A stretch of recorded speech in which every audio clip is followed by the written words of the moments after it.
Friends, welcome back to my channel.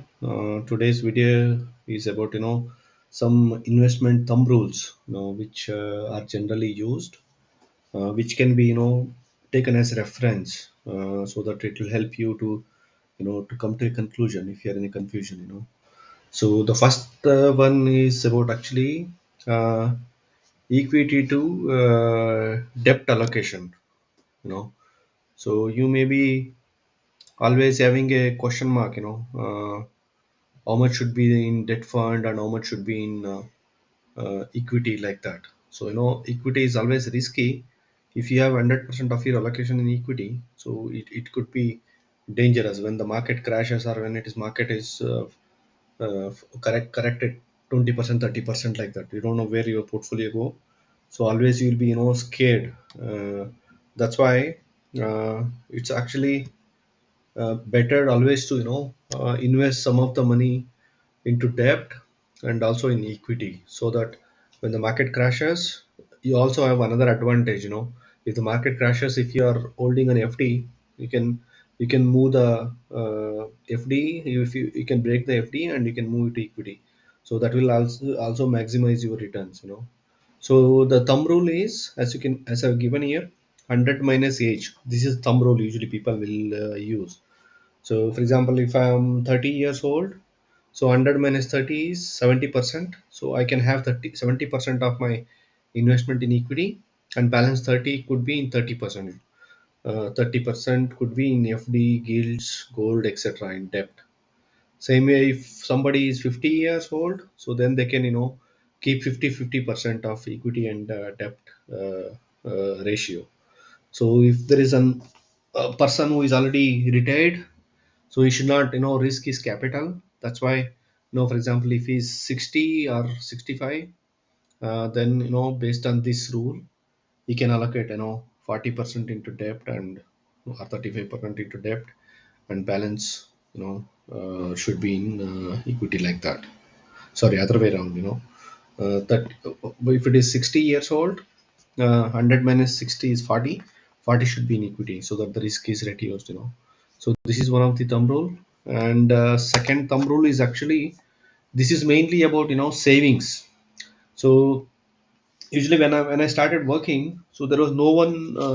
I mean, maybe, in India, the personal finance education is not that much.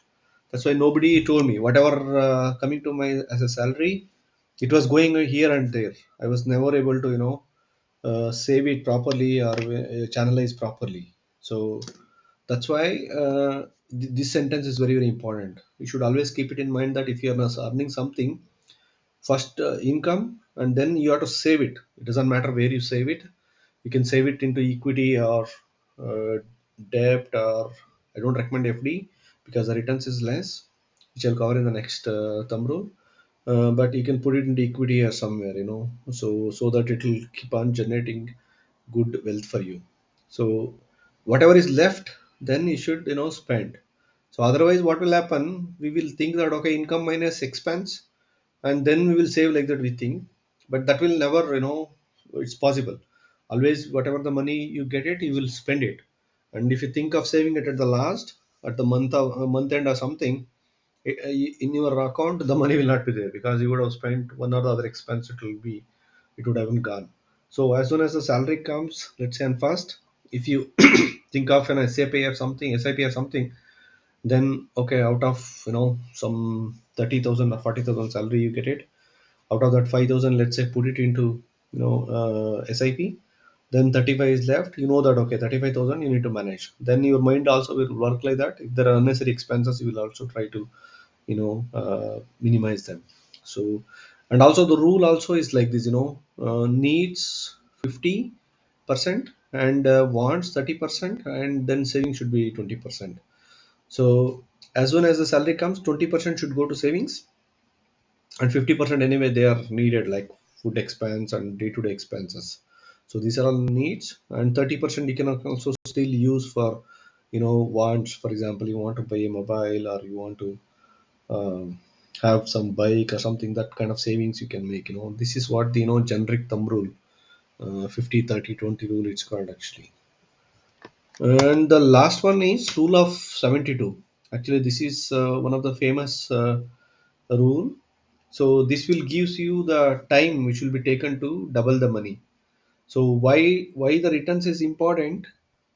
That can be seen here. For example, if you keep your money in FD, so it will give you, for example, 7% or 6%. After the tax, it could be less, but anyway, just I'm saying this 6 to 7% will give. You can see already here how much time it will take. 12%. Sorry, 12, 12 years, 11 years it will take like this.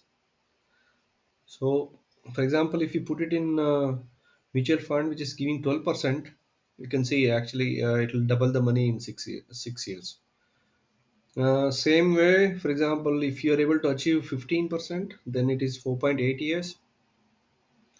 And if you're able to generate 20% of the returns, I mean, I know it's tough, but as I shown in my earlier videos, some of the mutual fund definitely given 20% and all, so your money will be doubling every 3.5 years.